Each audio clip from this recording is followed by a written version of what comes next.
वो टॉपिक्स है भारत का तटीय मैदान के बारे में हम लोग पढ़ेंगे। यानी कि इंग्लिश में कहें तो इंडिया का जो कोस्टल रीजन है ना, उसके बारे में हम लोग क्या है पढ़ने जा रहे हैं। तो सबसे पहले तटीय मैदान जानने से पहले हम एक वर्ड समझेंगे, तट किसे कहते हैं।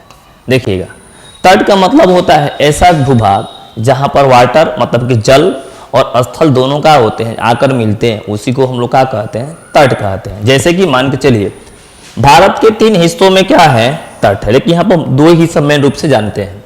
एक है आपका ये पश्चिमी तट और दूसरा हमारा क्या है, पूर्वी तट। कितना, 2 तट। एक आपका जो है पश्चिमी तट और दूसरा क्या हो गया, पूर्वी तट।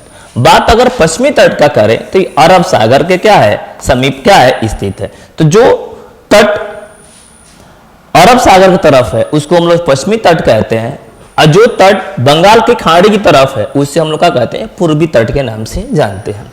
इसमें सबसे महत्वपूर्ण बात यह है कि पश्चिमी तट को 3 भागों में बांटा गया है और पूर्वी तट को 2 भागों में बांटा गया है। फिर से बता देते हैं, पश्चिमी तट को 3 भागों में बांटा गया है और पूर्वी तट को आपका जो है 2 भागों में बांटा गया है। अब हम लोग बात करते हैं कि इसे कौन कौन से भाग हैं। तो देखिएगा, जो पश्चिमी तट है उसका पहला भाग है कोणक। क्या नाम है, कोणक, ठीक है ना। और कोणक में 2 भाग आता है, मुंबई और आपका जो है गोवा, एक कोणार्क का भाग है। उसके बाद से आता है आपका क्या, कन्नड़ का मैदान। क्या, कन्नड़ के मैदान जो कर्नाटक में बिलोंग करता है।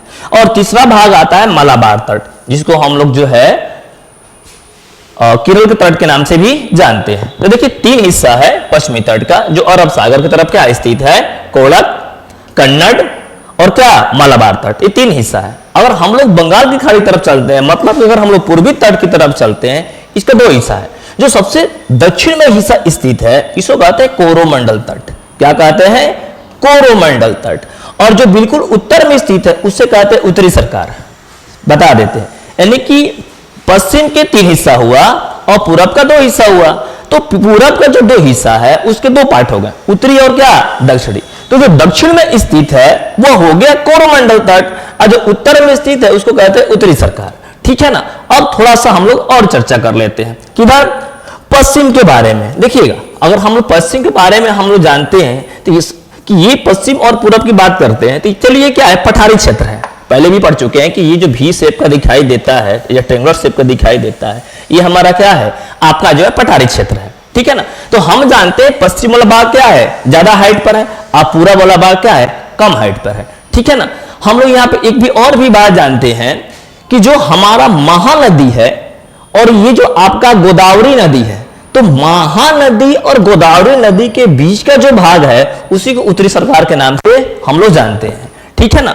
और ये जो कृष्णा नदी है और कावेरी नदी, इसके बीच का जो भाग है इसको हम लोग क्या कहते हैं, कोरोमंडल तट के नाम से जानते हैं।